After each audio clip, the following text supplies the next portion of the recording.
सुपात्र को ही योग्य बना सकती है, कुपात्र को नहीं। कोई साथ दे तो बहुत अच्छा, कोई ना दे तो अकेला चलो रे। या फिर एक एनजीओ बिजनेस करना मेरे लिए इंपॉर्टेंट नहीं था, मेरे लिए इंपॉर्टेंट था धर्म का जय करना, अधर्म का क्षय करना। क्योंकि हमारा जो गुरुकुल था वो तो धर्म का ही गुरुकुल था। ऐसा नहीं है जो आपने इस रिलीजन या मजहब को मानने वाले के पेट से जन्म लिया है तो आप कुपात्र हैं, या आपने इस धर्म के मानने वाले के पेट से जन्म लिया है तो आप सुपात्र हैं।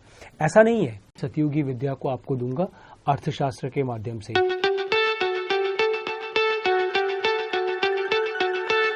तो अभी हम लोग आ गए हैं एक अगले एपिसोड पर।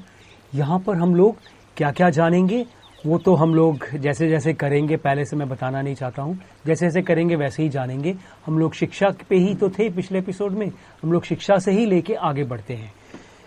तो वृद्धजनों की संगति 2/4। विनय या शिक्षा दो प्रकार का होता है।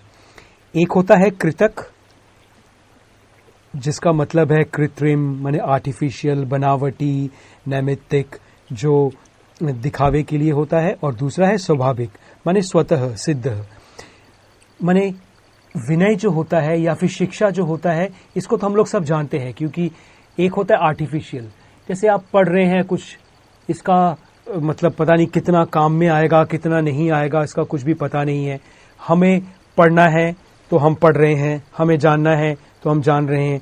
इससे हमारे जीवन में कुछ वृद्धि नहीं हो रहा है, वृद्धि जिसमें कुछ वृद्धि नहीं हो रही है, कुछ हम लोग सीख नहीं रहे हैं, जान नहीं रहे हैं, धर्म के पथ पर जीवन को कैसे चलना है ये सब कुछ नहीं सीख रहे हैं, बस किसी तरह से किए जा रहे हैं। तो एक तो ये है, तो इसका एक महत्व है, शायद ये भी कहीं कहीं पे जरूरत पड़ सकता है लेकिन बहुत छोटा। और एक होता है स्वतः, माने स्वाभाविक तरीके से, यानी जो सिद्ध विद्या है। और ये चीज तो हमें अच्छी तरह से समझना है कि शिक्षा सुपात्र को ही योग्य बना सकती है, कुपात्र को नहीं। ये जो चीज है इसके बारे में मैं एग्जाम्पल दूंगा, मैं अपने जीवन से ही।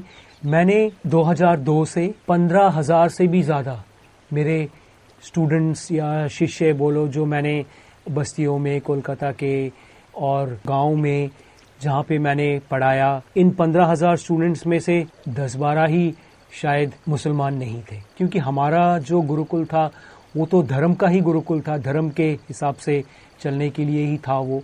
तो इसमें बहुत ही, ये हमारे लिए बहुत ही जरूरी था कि हम धर्म के रास्ते पे अपने स्टूडेंट्स को चलना सिखाएं और उनको धर्म की ही बातें करें, मतलब मानव धर्म का, हिंदुओं का नहीं, मुसलमान का नहीं, क्रिश्चियन का नहीं, मानव धर्म का, जो सनातन है, जो इटर्नल है, जो फॉरएवर है, उसके हिसाब से उनको एक अच्छा इंसान बनने के लिए।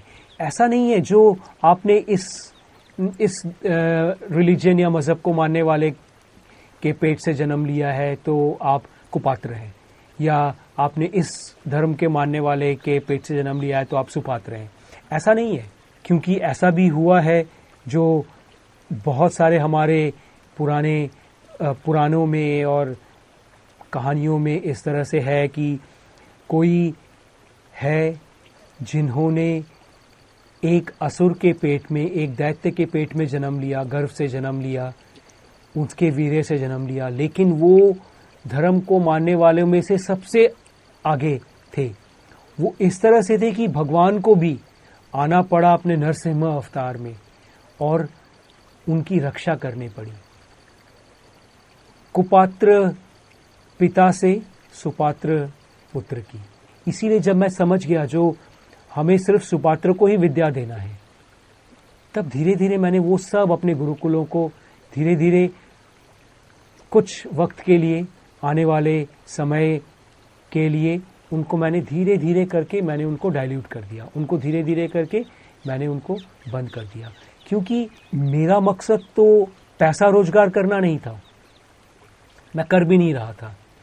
मैं तो टीचर्स को, अच्छे टीचर्स को बुला के, अच्छे ये करके, सब कुछ करके उनको जितना अच्छे से अच्छा उनको एक जॉब का अपॉर्चुनिटी देना, जिससे कि उनको कुछ पैसा भी रोजगार कर सके, उनके लिए खाना पीना रहना सारी सुविधाएं, वो भी बेस्ट धर्म के हिसाब से, वो मैं दे रहा था।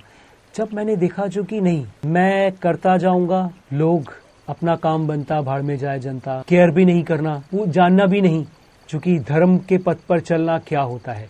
क्योंकि मेरे लिए तो एनजीओ चलाना तो मेरे लिए इंपॉर्टेंट नहीं था, या फिर एक एनजीओ बिजनेस करना मेरे लिए इंपॉर्टेंट नहीं था। मेरे लिए इंपॉर्टेंट था धर्म का जय करना, अधर्म का क्षय करना। जब मैंने देखा जो कि नहीं, इधर अधर्म है, इधर कुपात्र है, जो ज्ञान को, जो धर्म को आगे नहीं ले जाना चाहते हैं, जो कलयुगान सतयुगारम नहीं करना चाहते हैं, जो अधर्म क्षय धर्म जय नहीं करना चाहते हैं, अपने अंदर से भी दुनिया के लिए भी।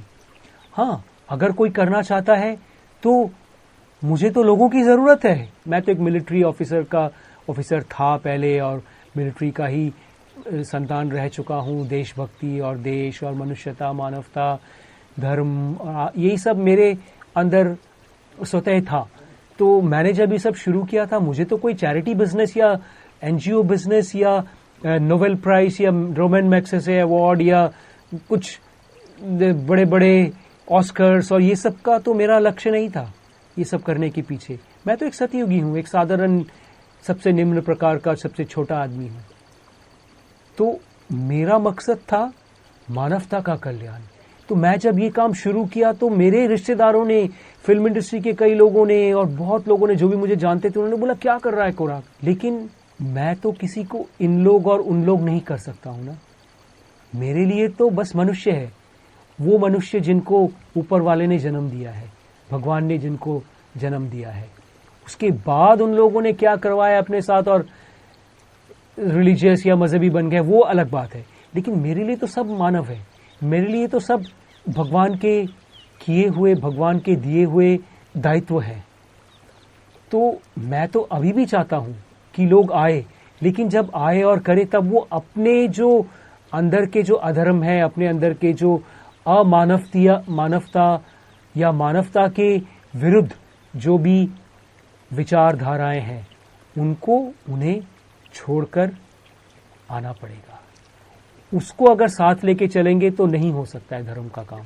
कोई साथ दे तो बहुत अच्छा, कोई ना दे तो अकेला चलो रे अकेला चलो। अब हम लोग अगले एपिसोड में जाएंगे। ये जो है अर्थशास्त्रम, कौटिल्य का अर्थशास्त्रम जो है सतयुगी फाउंडेशन पर, उसके हम लोग अगले एपिसोड में जाएंगे। और अगर आपने अभी तक इस चैनल को सब्सक्राइब नहीं किया है तो कर दीजिए ना, क्योंकि जितना आप सब्सक्राइब करेंगे, जितना आप इसे शेयर करेंगे, लाइक करेंगे, इसमें कमेंट करेंगे, जितना आप इसका साथ देंगे, साथ देना माने सिर्फ मन में नहीं, कर्म से भी साथ देंगे, उतना ही ये पूरी दुनिया के लोगों के पास पहुंचेगी। यूट्यूब के जरिए, इसके एल्गोरिथम के जरिए ये सब तक पहुंचेगी। इसलिए आप अवश्य करें और अवश्य इसको चारों तरफ इसको शेयर करें।